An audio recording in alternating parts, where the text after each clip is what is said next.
People think that the only real treatments are physical ones, ingestion, injection, or incision, that you're not doing anything real if you're just talking to people or teaching them how to better manage their pain in their bodies. And that's just wrong. The brain is the master regulator of the body. It's connected with every part of the body. It controls everything we do, but it doesn't come with a user's manual. And so there are things our brain, just like your car can do things that you discover after owning it for 3 years, the brain is the same way. We can learn to use it far more effectively than we do.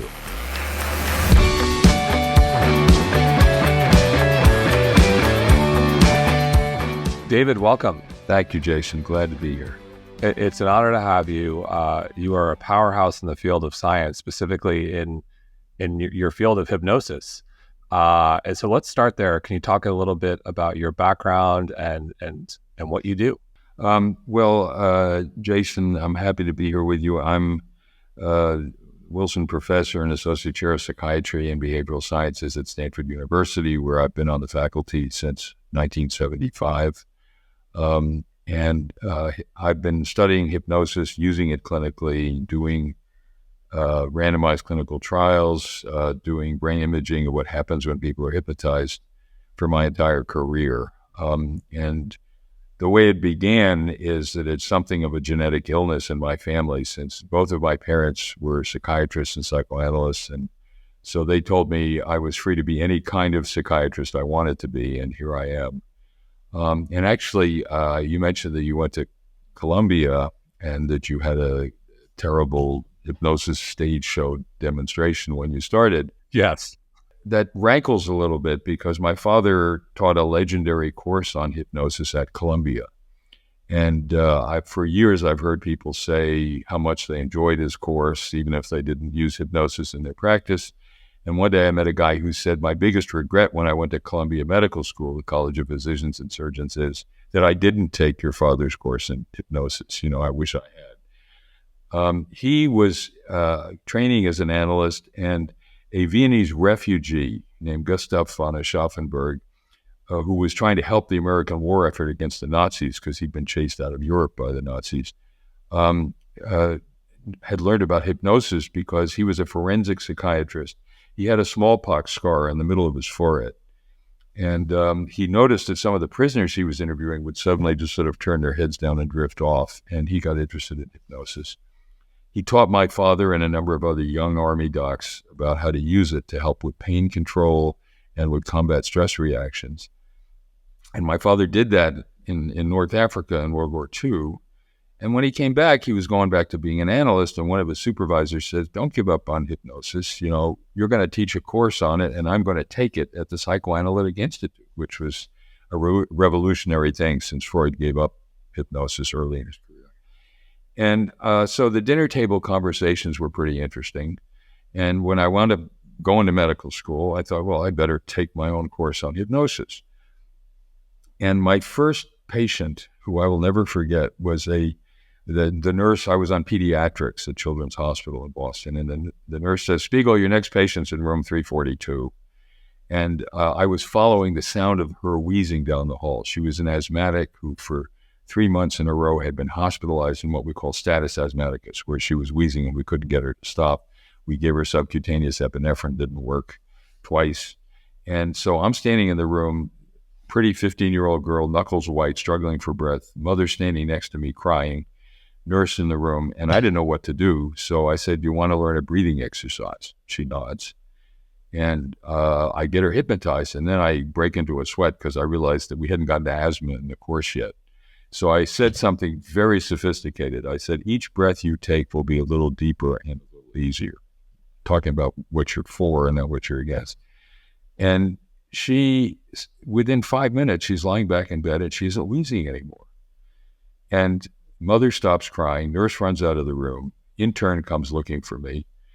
And I figure he's going to pat me on the back and say, what the hell did you do, Spiegel?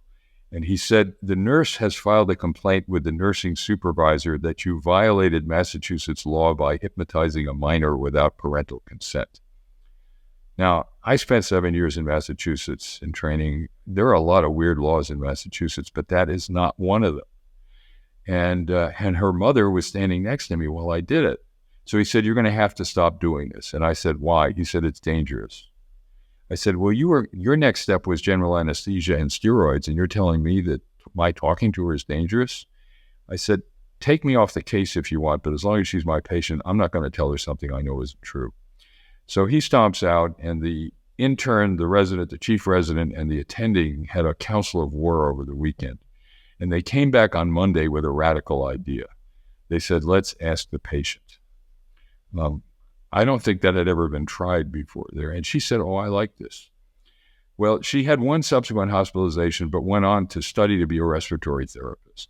And I figured that anything that could help a patient that much, that fast, frustrate the head nurse, violate a non-existent Massachusetts law, had to be worth looking into.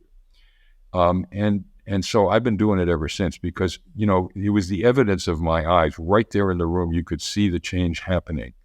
And it really is a shame that we have consistently undervalued a technique that is the oldest Western conception of a psychotherapy. It's been around for 250 years. And we instead overvalue things like incision, ingestion, or injection, the physical things, treating the body like it's a broken car, replace the parts, and downplay the role of this 3-pound organ that sits on the top of our bodies and regulates every part of the body, connected to every part of the body. Why should it not have an ability to help the body recover from problems like asthma or prevent problems or control pain? It does. And in the United States, we kill 30,000 people a year with opioid overdoses. And hypnosis hasn't killed a single person, and it's helped a whole lot of people do a whole lot of things. So I'm sorry you got started with a stage show hypnosis, and I'm here to tell you there's a hell of a lot more to it than that. Yes, and just to fill in our audience, the conversation we had before we hit record, my experience, I think, is not uncommon. The first experience being my freshman orientation at Columbia, and they gathered the group of freshmen and fun activities. And then there was a little bit of a stage show where they pulled 3 people up and they were hypnotized. Next thing you know, they're all doing silly things. And then boom, they snap out of it. They have no idea what happened. Everyone laughs. And that was it. And then the other experience, anecdotally, I've had friends whose parents, and this is 20, 30 years ago, actually longer than that probably, lifelong smokers, and nothing worked. And then hypnosis did. And I don't think I'm alone. I think people view hypnosis as the stage show or addiction, but there's a lot more to it. And let's talk about one. I think your work is fascinating. Something that I did not know was even a use case is self-hypnosis. And can you talk about the differences between stage hypnosis and self-hypnosis and the use cases? I'm glad you raised that question, Jason, because the biggest fear people have is that they're losing control, and they have this image of, the dangling watch, or in that weird movie Get Out, the therapist banging her spoon against the coffee cup. It is true that somebody can trigger you to narrowly focus your attention. Hypnosis is like looking through a telephoto lens in a camera. What you see with great detail, but you're less aware of the context. It allows you to change how you perceive yourself and what you're doing.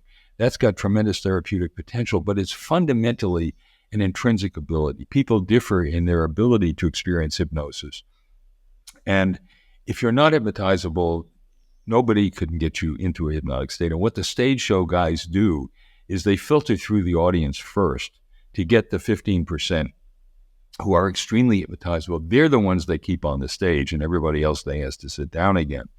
And so they cover up the fact that what he's doing, what the stage show hypnotist is doing, is identifying people who have the ability and making them think that he can get them to do anything, and making the audience think that. What he's doing is identifying a capacity people have to varying degrees and showing them one way to use it, but it's not a therapeutically useful way at all. It's a way that makes people look silly. However, there's something to unpack in that. And that is one of the things that happens in a hypnotic state, other than the high focusing of attention, is the capacity to try out being different, to put aside, sort of like what people do in meditation, get over yourself and try things being a different person. What would it be like, in the sense of helping people to stop smoking, if instead of focusing on my urge to smoke, which is a bottomless pit. The more you focus on it, the more you want it. You focus on respecting and protecting your body, on being your body's keeper, thinking of your body as if it were a baby. Would you ever put tar and nicotine-filled smoke into your baby's lungs? Would you put it into your dog's lungs? No way. So focus on what you're for, respecting and protecting your body. And when we do that on our Reveri app, 1 out of 5 people stop smoking. I wish it were more, but that's as good as you get with medication or better. I think could we just pause on that one? I think that's just such an important point that transcends hypnosis, this idea of focusing on what you're for instead of what you're against. Right. Weight loss, smoking, athletic performance, you name it. Eat with respect for your body. Give your body the nourishment it needs, and focus on feeding your body the way you would feed your baby. You choose very carefully when you do that. But every day, I think of the messages, the war on drugs. Right. Well, one of the sad jokes about the war on, and you're right, I mean, I don't know any wars that don't do a tremendous amount of damage, whatever else they accomplish. And fighting drugs is not the issue. The issue is teaching people to respect and protect their bodies, to care for their bodies the way they care for their car or their baby or their dog, and to focus on what you're for. The National Institute of Drug Abuse has done some remarkable research, funded research, showing that the interesting thing when you look at the dopamine-rich medial parts of the brain, which is the part of the reward center in the brain, that the thing that triggers the reward with drugs like opioids, it's not the taking the drug, it's the chase. The chase gives people more pleasure than the catch. And so you're trapped in this cycle where you get so excited by the chase that you're kind of not so interested or worried. And what people get some hooked is that the minute they get high on the drug, they're ready for the next chase. That's what they're doing. That's what keeps them following after the drug and poisoning their body. So you're absolutely right that the key thing is not just hypnosis, but if you're focusing intently on what you're for, you'll wind up doing the right thing. And just to unpack a bit, what's going on in the brain? So this is like the broader definition of hypnosis, because there's the stage hypnosis. This is someone who you're working with, hopefully a professional, hopefully not on stage in front of an audience, a la dog and pony show, hopefully in a practitioner's office, or you're doing this on yourself. You can do it on yourself. All hypnosis is self-hypnosis. I've used hypnosis with some 7,000 people in my career. And I know that what I'm doing is identifying their ability to experience hypnosis, teaching them how to use it, and then it's up to them. I'm enhancing their ability to control what they're doing and what's going on in their body. I'm not taking control. I'm teaching control. That's what we do with hypnosis. So what's going on in the brain that makes this such an effective practice? So we've been very interested in that, and we've done a good deal of research on it using functional magnetic resonance imaging and as well as EEGs. And we see 3 fundamental things happening in the brain. The first thing is that when people go into hypnosis, they turn down activity in what we call the salience network. It's a part of the brain. There's something called the cingulate cortex right in the middle of the brain. It's like a C on its edges.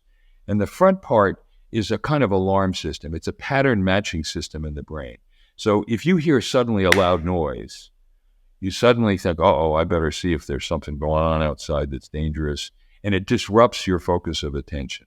In hypnosis, you do the opposite. You say, I'm going to assume the world's okay for now. Nobody's trying to break into the house. I'm going to focus on what I want to focus on. And so you turn down activity in the part of the brain that could distract you. That allows you to intensify the focus of attention. It's like the feeling you have when you're watching a good movie or you're reading a good novel. Believed in imagination. You have those experiences, Jason, that you sometimes get so caught up that you're just not that. So you're turning down activity in the salience network. The second thing that happens is you increase connectivity between the executive control network, the prefrontal cortex, and a little part of the brain right in the middle called the insula. It's Latin for island. It's a part of the brain that is a mind-body conduit.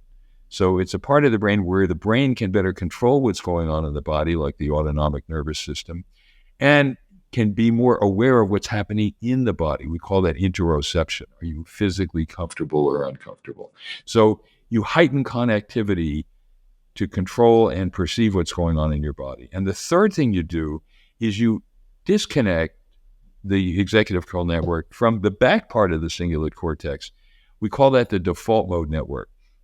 It's a part of the brain where when you're not doing anything much, you're reflecting on who you are, what kind of a person you are, what do people think about you. And that's a part of the brain where activity goes down also with mindfulness. Get over yourself. Don't think about who you are. And that's why the stage hypnotist can make fools of people, but there's a tremendous therapeutic opportunity there where you can try out being someone different. So when I say to you in hypnosis, for my body, smoking's a poison, I need my body to live, I owe my body respect and protection, you can say, hey, what would I be like if I were treating my body as if it were my child and dependent on me for everything I put into it? How different would I be? So rather than forcing yourself to do it or deal with your urges, instead you say, I'm just going to shift gears and see what it would be like if I took a completely different stance in relationship to my own body and focus on what I'm for. So hypnosis is a state where you focus intently and you turn off the part of the brain that kind of keeps you stuck in the old ways you've been doing things and allows you to try out being someone different and see what happens. So what are some of the primary use cases? We obviously covered addiction, smoking to some degree. What are some of the primary use cases?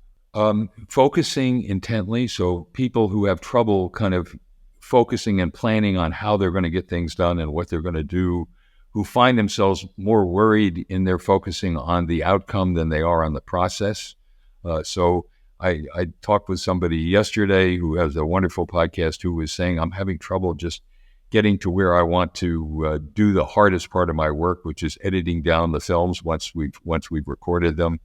And I had him get himself prepared, feeling physically comfortable, taking a cold shower and waking up, and then seeing his work on Adobe Film Editor as a video game, and just enjoying playing the game of moving the images around and reassembling them.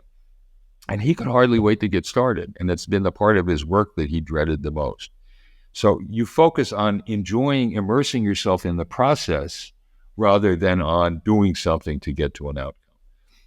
I worked with the Stanford women's swim team some years ago. The swimmers, the coach noted, they're very good. They're terrific. Yes, best in the country, world. You bet. That their times were better in practice than they were in meets. And he thought, well, that's weird. Normally you think, you get yourself all revved up for a meet. And we realized that they were distracting themselves by worrying about what the woman in the next lane was doing. And, swimming is not a contact sport. And so it really doesn't matter what the person in the next lane is doing. What matters is your relationship to your body. So I got them to practice in hypnosis swimming their best race. And their swim times went up. Their times got better when they practiced just communing with their own bodies rather than worrying about what was happening in the next lane. So that sounds like visualization to me.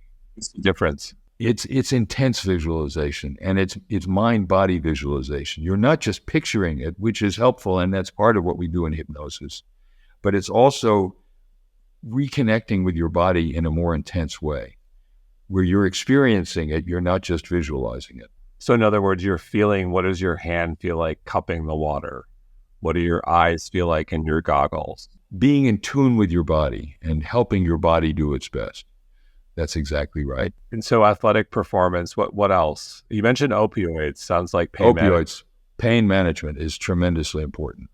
Pain management, because, Jason, the strain in pain lies mainly in the brain.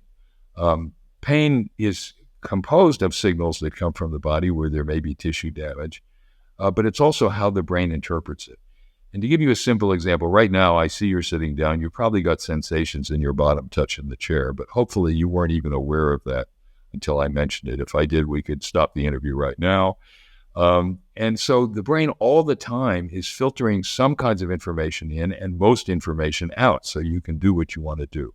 So it is entirely possible for people in hypnosis to reduce or even eliminate pain. I had a woman who was 7 months pregnant, had bad lower back pain. Because she was pregnant, they couldn't give her opioids, thank God.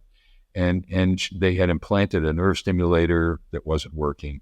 The bigger the baby got, the more back pain she had.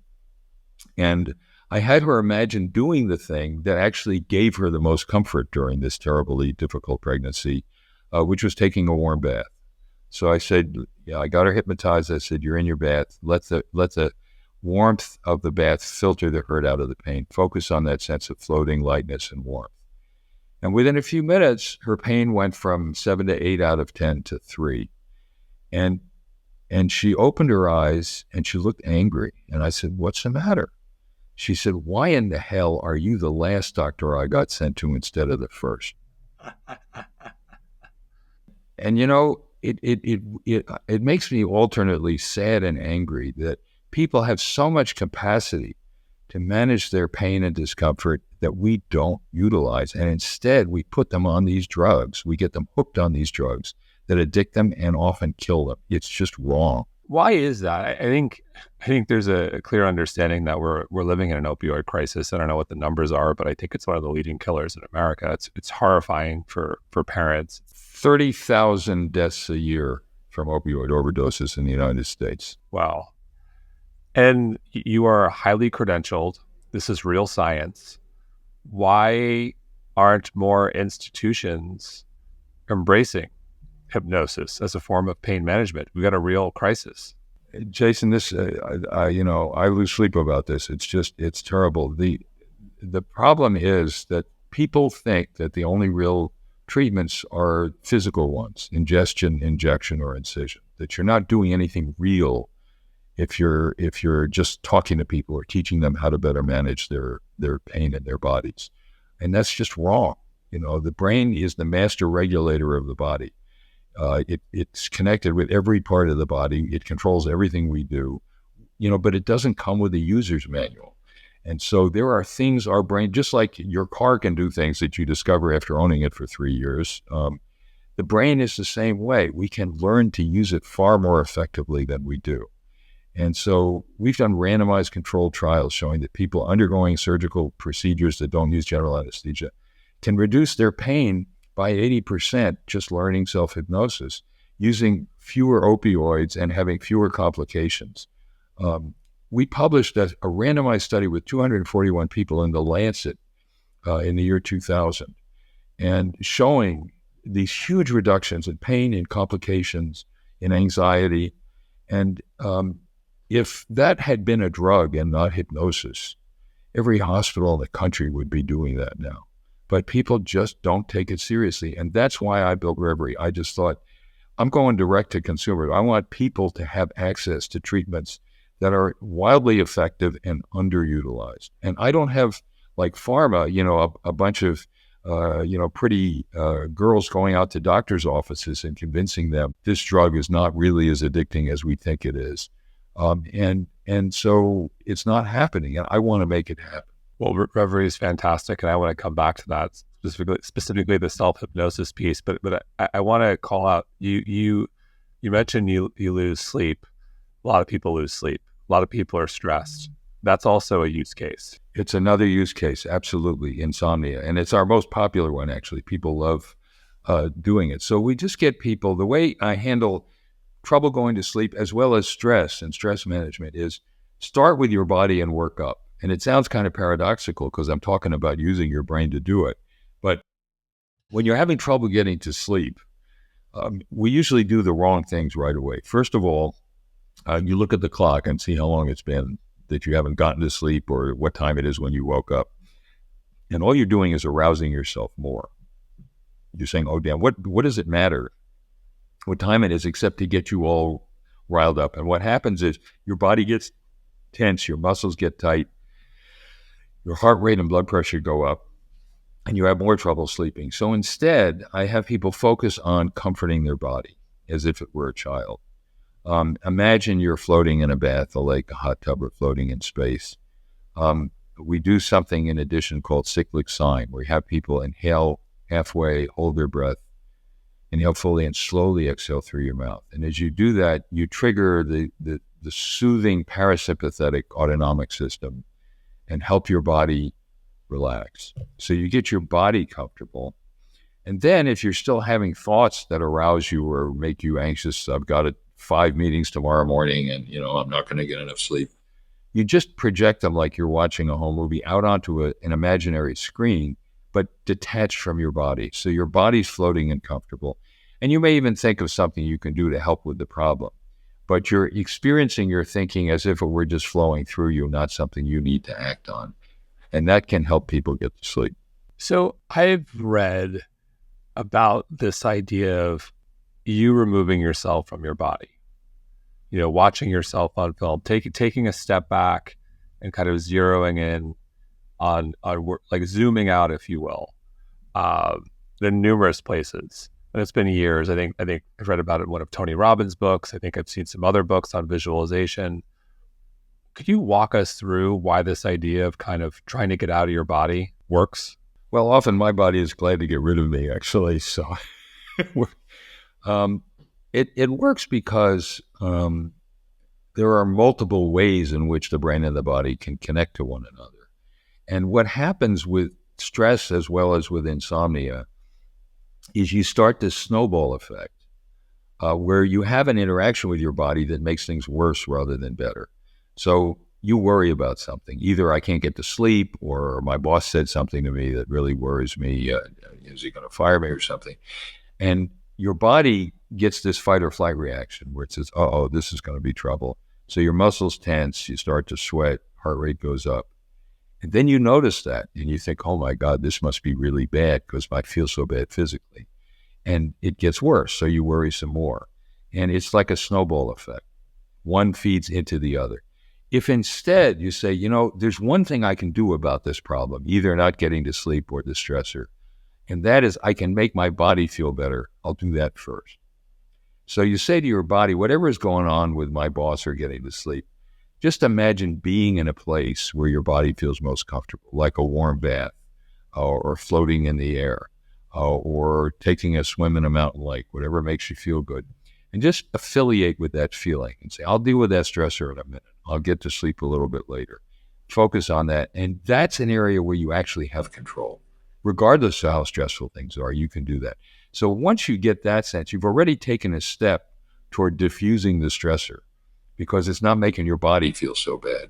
And then you say, okay, I'm now in a better position to deal with the stressor. And it might be, if you're trying to get to sleep, picturing yourself cruising down a river on a raft trip or something like that. Just giving yourself thoughts or thinking about things that actually went well the day before. What did you do that helped somebody or made you feel good?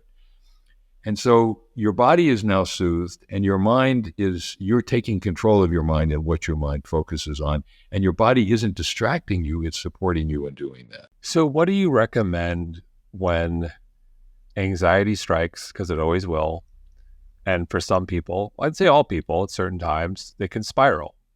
Is there I hate to say hack, but I'll say hack or a trick or a practice where if someone notices, okay, something's going, I'm starting to spiral, I can do something immediately to try to stop it? Yes. Well, the first step is to get your body comfortable, to take care of the physical part of the anxiety.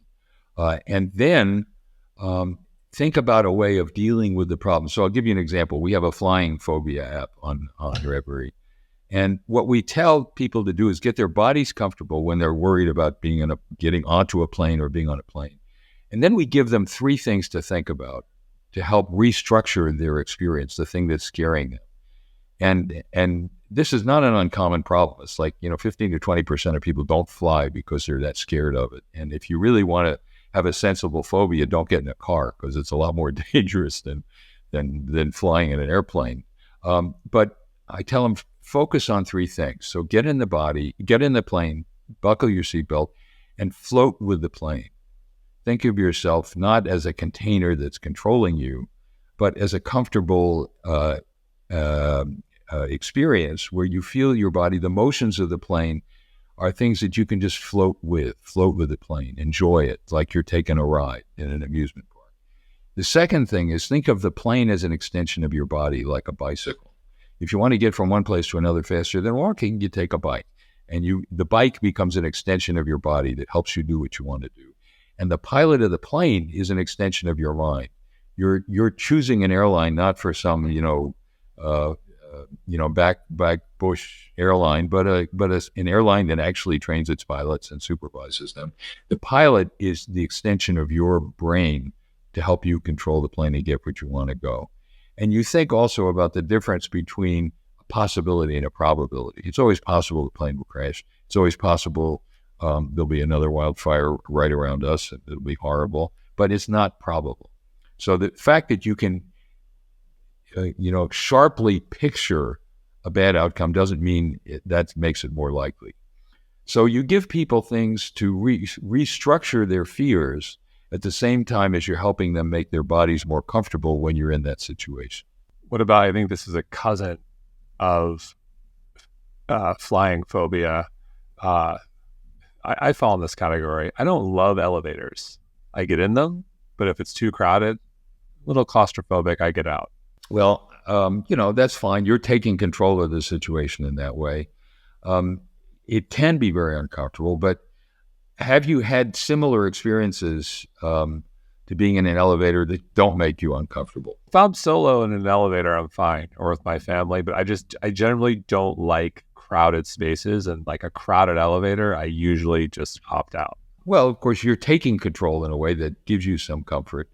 But if you think about it, if you think about all of your experiences, even uncomfortable ones in elevators, has anything bad actually happened? Has anybody deliberately bumped into you or done something? Well, I almost got stuck in. I was stuck in one for about a minute once, which had a profound impact on me. Well, but what you can do there, again, look up, close your eyes, imagine that you're somewhere else. Just say, okay, I don't like this. I'm going to wait till it's over. And I'm going to imagine being in another space where I felt more comfortable. That is, you don't have to intensify your perception of a space where there's no actual physical danger, where you're not going to have to physically protect yourself. But it makes you uncomfortable. The problem is you're fighting the discomfort. You're saying, oh my God, there's all these people around me. What's going to happen? How will I get out of here?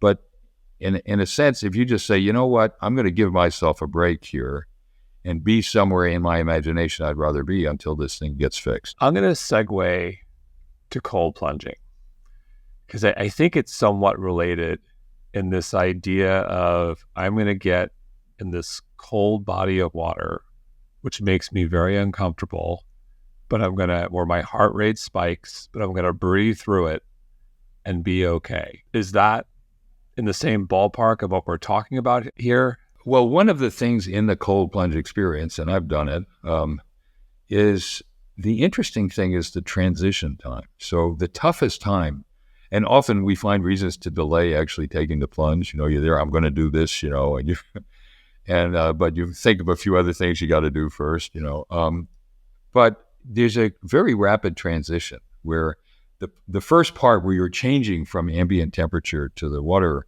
is a shock, and particularly around your chest, you feel it a lot, but it doesn't last that long, and you quickly habituate to the new environment. And so if you think of it in terms of what I'm going to do is give my body this dunk, hold my breath for a few seconds, and then begin to accustom myself to the new environment and the cooler temperature. And, until it gets to the point, a half an hour later where your body temperature is really plunging. Don't do a half hour, too long. No, it's too long. Right. But think of it as getting yourself through the transition period and let your body accustom itself to the new environment. And it'll do that. It'll close down peripheral blood vessels to conserve body temperature in the core. It'll do a lot of things like that. So trust your body to quickly acclimate you to the new environment. And think of yourself as getting through a transition, not as having to suffer endless discomfort. To me, it's also this idea of you're knowingly walking into stress. Right. But you're saying, I'm going to breathe myself through this. And comes back to what are you for versus what are you against? So like you are willingly walking into something that is going to be painful, but you're going to breathe.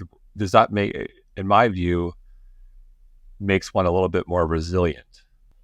Yes, you're saying, well, what's the reason that I'm doing this? Am I doing it because I'm masochistic? No, I'm I'm doing it because I either want to, use it as a kind of alerting thing, the way Andrew Huberman does in the morning when he gets his day going, or is it that I just want to prove to myself that I can be resilient, that I can handle discomfort and not shrink from it, so I'm less afraid of things that could go on in the world. Think about, again, what you're for. What's the reason you're doing it? And focus on it being as an experience that teaches you how to strengthen yourself and your control of your mind and body, rather than just something that's making you suffer. And this one, I've definitely done a 180 on cold. I hate cold plunges. My wife and I live in Miami. We moved from New York. We don't like the cold. We don't ski. Don't like cold showers. None of it. And so for a while, and I believe in doing things that bring you joy. So I was like, I'm not going to do this. And then there was a cold plunge that was, conveniently located in the gym I go to, and I was like, you know what? I'll try this a couple times. And I'm a couple weeks in, and now I can't get enough of it. I've done a 180. So that's interesting. So how did you do that? How did you transform yourself in that way? I just said I'm going to try it. Good. And, I watch my heart rate. I wear a whoop, so I would see it spike, exactly what you said. And then about 45 seconds to a minute later, boom, came all the way down. I'd see how I felt energetic. So I'll do it in the morning now, and I love it. But I said, I'll try this for a couple days, and if it sticks, great. If it doesn't, no big deal. But I'm going to give it a whirl. And so, other than just trying it, what was the aspect of it that you were for? So I think it's interesting because of the longevity benefits, cellular resilience, testosterone. Not a lot of studies there, but there's some interesting chatter about the benefits there. I'm 48. I'm a man, so that's top of mind for me as I age. And then energy, clarity. There you go. So you found all these other goals and reasons to put your body through this.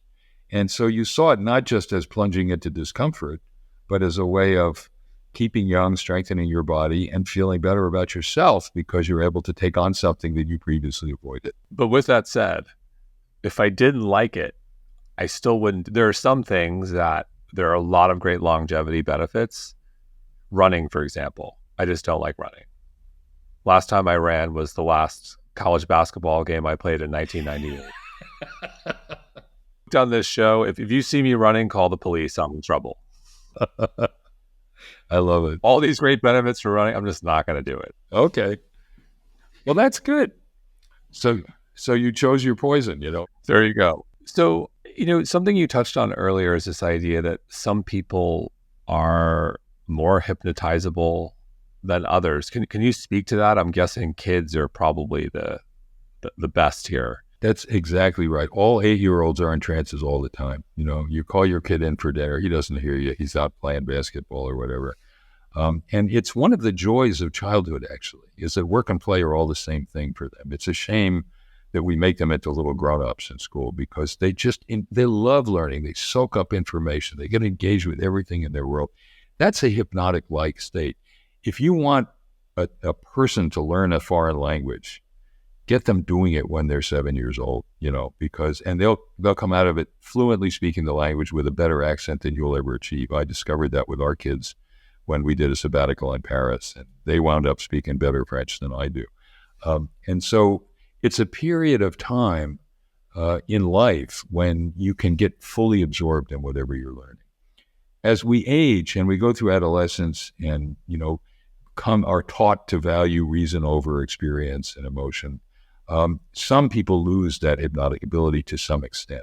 So by the time you're 21, your degree of hypnotizability becomes as stable a trait as your IQ over a 25-year interval. We studied that at Stanford, and the follow-up shows it's a very stable trait.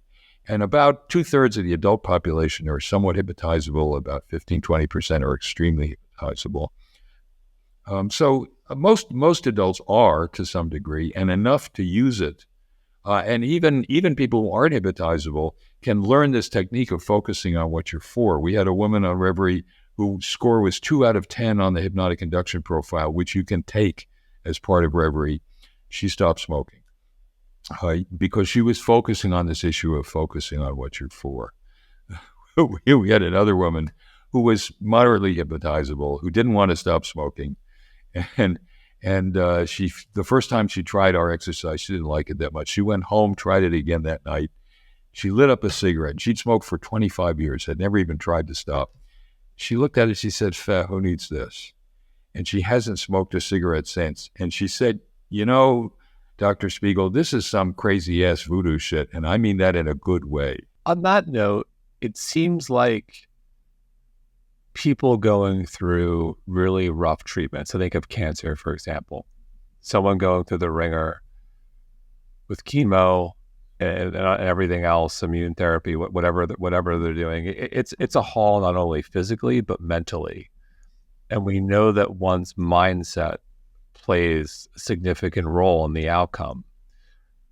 Are you working in that capacity alongside people in treatment? Because in my view, that's probably invaluable for someone. You're helping someone, fight through the pain, maintain their will to live. That's difficult. Yeah, it is difficult, but actually a big part of my research has involved weekly meetings with women with metastatic breast cancer, so women who are facing mortality. And when we started that group therapy in the 70s, we were warned that we demoralized them because they'd see one another die. At the time, the average 2-year survival was 50%, and they would see one another die, as though cancer patients don't immediately think that's what's going to kill them, although half of all people diagnosed with cancer will live to die of something else. We help them face that, work it through, grieve losses when they happened, encourage one another, feel like experts in dealing with cancer. And we'd end each group meeting with a self-hypnosis exercise. And we tended to do two things: summarize some major thing that they had learned in the group that week. And it might be, if someone had died, grieving a loss, but also thinking, what has she left with me that has enriched my life? But we also taught them self-hypnosis for pain control. Filter the hurt out of the pain. Imagine you're floating in a bath or an icy lake. Filter the hurt out of the pain.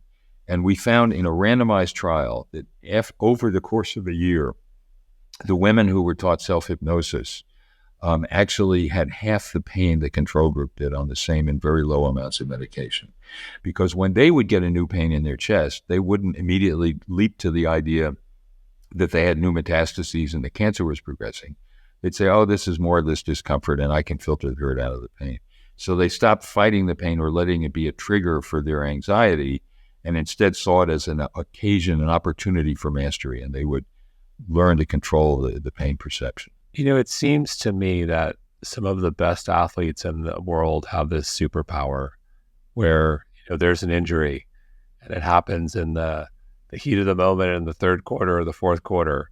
I'm using basketball, and they just fight through it and they're in a zone. Then after the game, you find out, they broke their foot, like a devastating injury, but for somehow they just fought through it. They temporarily suspended time and space and pain. Yeah. Do athletes have, is it same protocols and practices, or do you think some people are gifted here? Some more than others, but there are some major athletes who have actually used hypnosis as part of their training. And you're absolutely right, that happens. That there are, football players who, the coach sees that his ankle is swollen after he comes off the field and said, you may have broken your ankle. Well, that can happen. Tiger Woods used hypnosis to train to play golf. He had this glacial calm in these very, high stress moments, and, where even the slightest tremor physically can screw up your putt.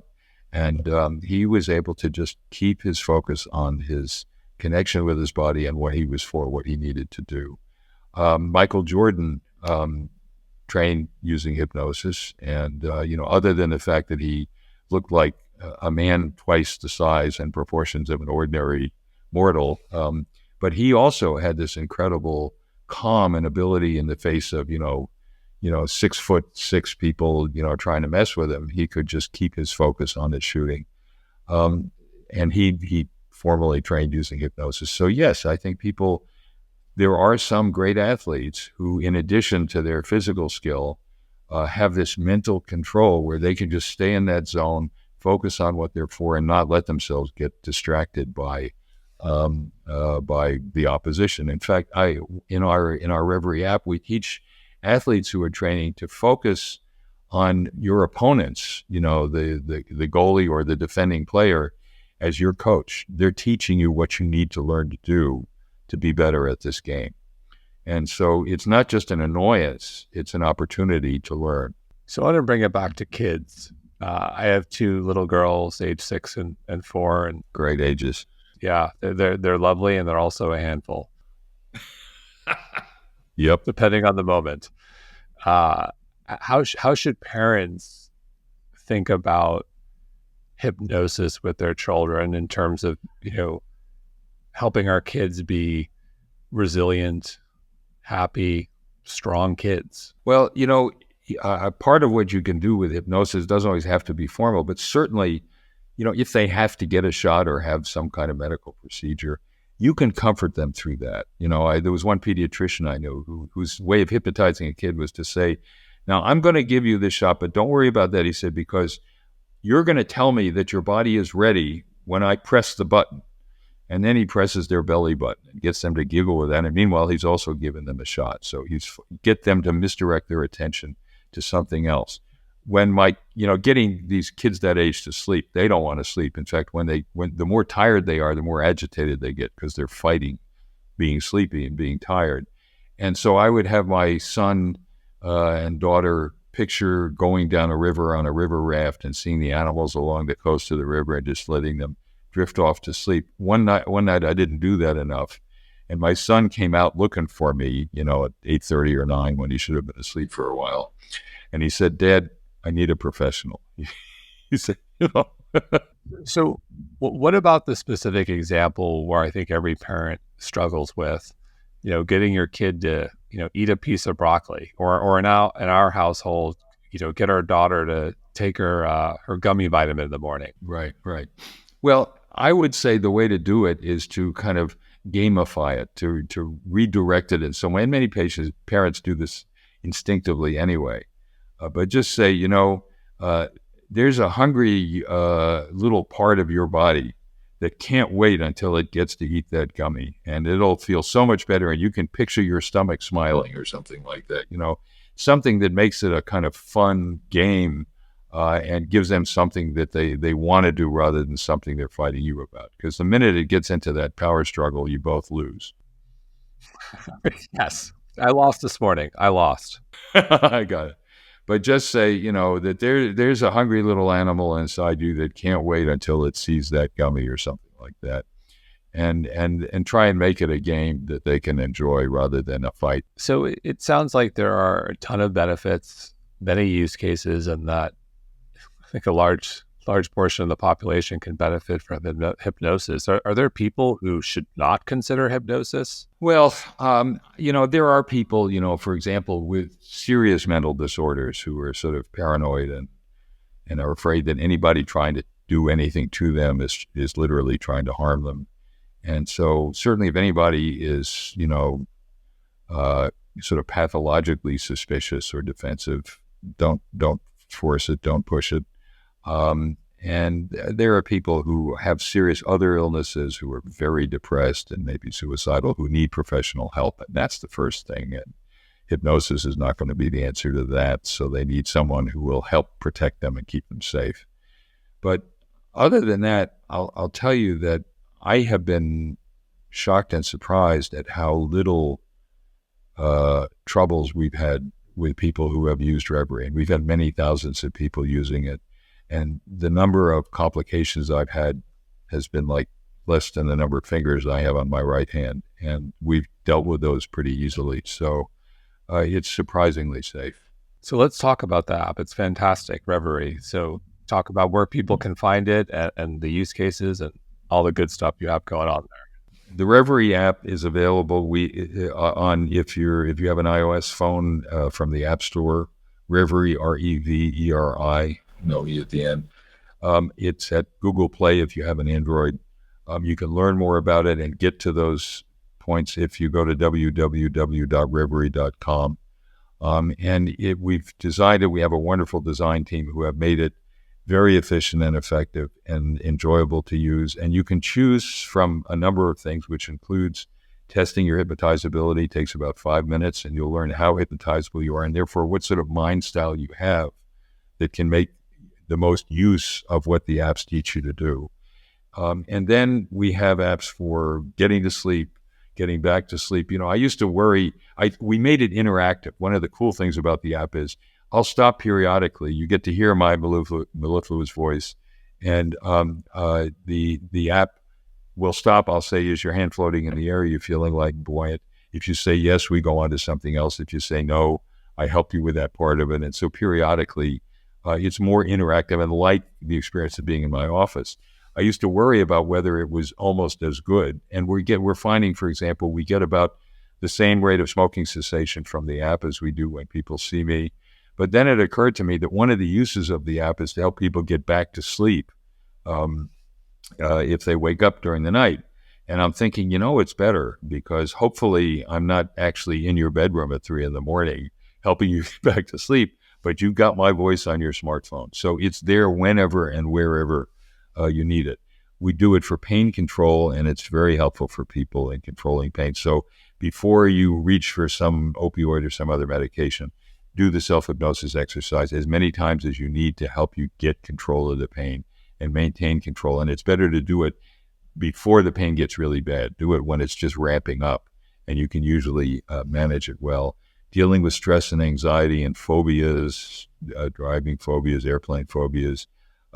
We have it for stopping smoking, for dealing with the impulse to drink, for other kinds of drug addiction problems. It can help you handle it better. It's not a treatment, but it's a health and wellness skill that we're teaching people to get to the point where they need help. There are a quarter of the American population has an anxiety disorder. About 8% has depression. There are huge amounts of phobias. And the majority of people with these kinds of problems never get to a mental health professional.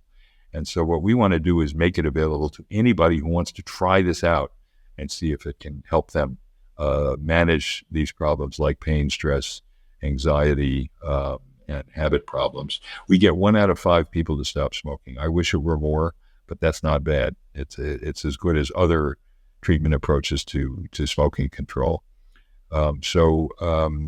We welcome people to come give Reveri a try and see how you feel. But we get a lot of people who say it has helped them a great deal to live better. That's incredible. So I'm curious, you've mentioned a number of success stories you've seen personally. Is there one that just clearly stands above the rest of all the people you've worked with over the decades? I had recently a woman who has metastatic breast cancer. You mentioned that, and she had bilateral mastectomy. She's having trouble healing from the surgery because there's still some tumor in her chest. And she said, "I'm so anxious and I have terrible pain and I don't know what to do." And she was pretty hypnotizable. She was 8 out of 10. And I got her hypnotized, and she said, she was talking about her anxiety. She has a loving husband and a 24-year-old son, both of whom care about her, but she's anxious because she feels like she's spoiling their lives. And so her anxiety, so the symptoms, the pain made her feel worse and worse because she's not only felt bad for herself, but she felt bad for the effects on her family.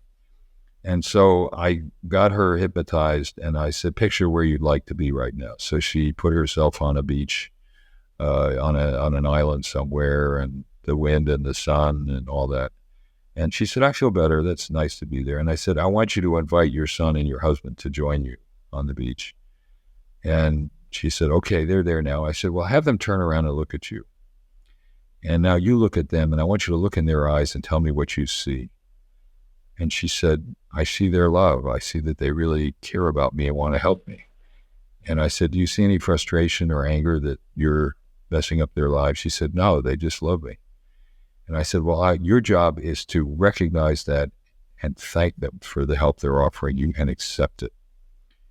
And she came out of the hypnosis a few minutes later, and she said, "My pain is gone." Her pain was 8 out of 10. She said, "It's gone. And my anxiety is gone. I don't feel anxious anymore." And she was making it harder for herself than she needed to because she was blaming herself for something, A, she didn't control, and B, that wasn't a problem. But she was keeping herself at a distance from the love and support her family wanted to give her. Remarkable. Is there, for someone listening who's thinking, I wonder how hypnotizable I am?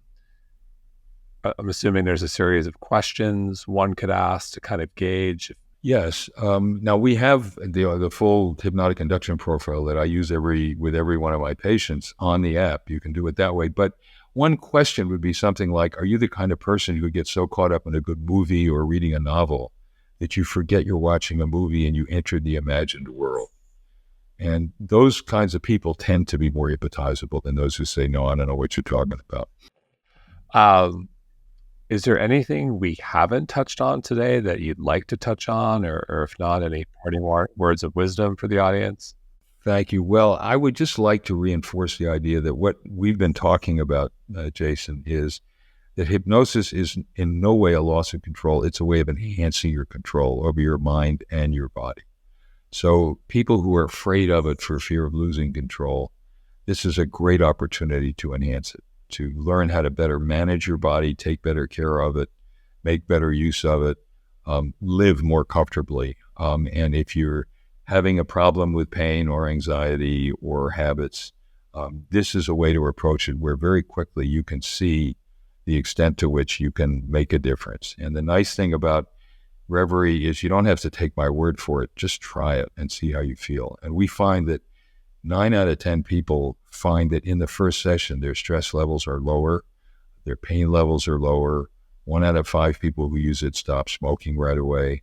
So it's worth it. You know, the downside is nil and the upside is tremendous. Fantastic. David, thank you so much.